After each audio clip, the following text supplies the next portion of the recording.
which is the Brazilian Association of Vegetable and Oil Industries. And so he's here today to talk to us a little bit about the infrastructure situation in Brazil.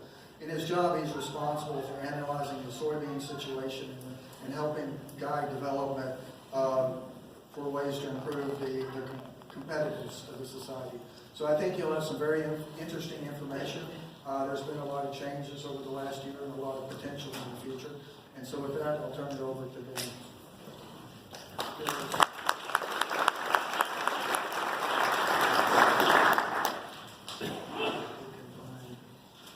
It's on the, minimize that. Yeah, there it is.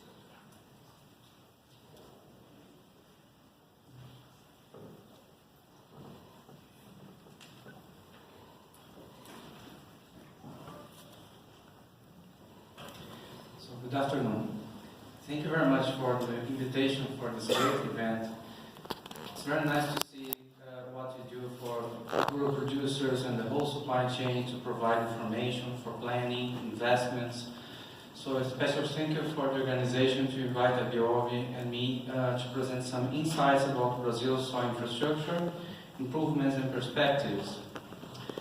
I'd like to start showing that Brazil's soy production is a result of huge investments in research, and that was made in state universities and also in Embrapa, that's Brazilian state research company.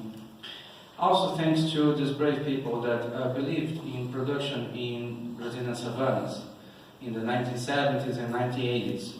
So with technology and these people, Brazil started strongly soybean production in the 1970s. We're still lagging far behind the US, but as you can see from the graph in the right, yields were improving, and were improving very fast.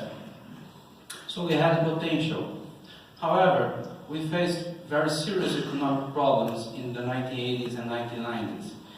Economic recessions, hyperinflation, they all prevented the government to make huge investments in infrastructure, and at the time the country most needed these investments, the government could not afford it. So, as a result, soybeans that in the beginning were spreading through all the country, generating jobs, wealth and income, started to concentrate in terms of rural properties and also municipalities, in order to overcome all these problems of logistics. So gain efficiency and gain scale was necessary to overcome that problems. Luckily, in the 1990s, a new world consumer appears, and China, facing a strong urbanization process, was consuming much more soybeans, as urban people consumed more protein content food basket. Beef, poultry, pork, and eggs, and also edible oils. Everything that fits for soybeans. So Brazil, with technology, potential, people, and also a new world market, started to be a big soy producer and exporter. So as you can see, this machinery harvesting and also transporting soybeans. However, we still had a very inadequate transportation matrix. Inadequate because Brazil, as a continental country, relied too much on roads, and that's not the best way to transport commodities like soybeans and corn through long distances. So we need much more rails and waterways. But what that happened? It happened because, as you can see from both maps on the left, our rail network almost didn't expand in the last 80 years. So both maps are quite similar. So we didn't expand it. And if you take a look at statistics, a significant part of our current network of rail is still underutilized or abandoned. Our waterway network is good. We have big rivers, but just one of them is really a waterway in the strict sense of water dams, dredging, signage. So we need to invest much more in the other rivers we have to make them really a waterway. So we need to do that. Our highway network, we are in a better position, but in this case, quality is a key. Most of our roads are single or unpaved, and this represents higher maintenance costs for truck drivers. Summing all this, we have very high transportation costs.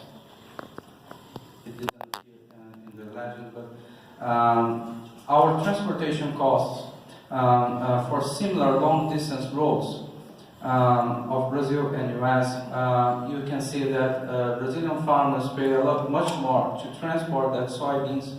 That is, they lose much more of their efficiency after soybeans leave the farm. And these are some pictures of our recent past. You can see that lines creating a lot of troubles for local population in the main ports of Brazil, Santos and Paranaguá. This happened because ports were sent trucks were sent to the ports without programming and planning. So they created all these lines. These are some pictures from last year. BR 163, a road that crosses Pará State. And due to lack of investments, also excessive rain, we had many interruptions last year. And what now? What we have for the next years, what we understand will happen for the next years, what can we expect? Well, we have a more optimistic view. We understand that we invested a lot in ports in the last years. So what we export now in our lowest months is the same as we exported almost in the peaks 10 years ago. The Northern Arc ports are a reality. We exported from, by that ports, almost 30 million tons. And we cannot say they are no longer a dream, as they are really a new alternative. Warehousing capacity has really grown. You can see that many big constructions were made, especially on farms, as rural producers are aware that they need to invest that to avoid big transportation costs. So we are still far from what we need for the size of our crop, but as you can see, we improved very fast recently. Now we have also mandatory truck scheduling, so that lines you saw some slides ago, they will no longer happen again, as trucks need to wait in these garages until they are called to the ports, until they have a room for that. So much more organized logistics. BR 163. We don't expect to have any serious problems more this year and the next, as we have now our Army Corps of Engineers working very hard on that to complete and make it fully paved, operational for the next year. So you can see some pictures, they are working very hard on that. Grain terminals. Picture from one of our associates. These large barges. They can transport 36,000 tons in this river, and then the soybeans can be shipped through ocean ships in the port of northeast of Pará, in Belém. So much more efficiency and avoiding a lot of trucks. And as you can see now, rural producers in the center-west of Brazil that in the beginning had just ports in the southern and south states, now they have more alternatives to export through the northern arc. Now, we understand that the southeast ports will remain important. They probably will also raise volumes, but these new volumes that will be generated in frontier agriculture frontier will probably be shipped through northern ports. That will create more competition, opportunities, and also benefit Central West and Northeast regions.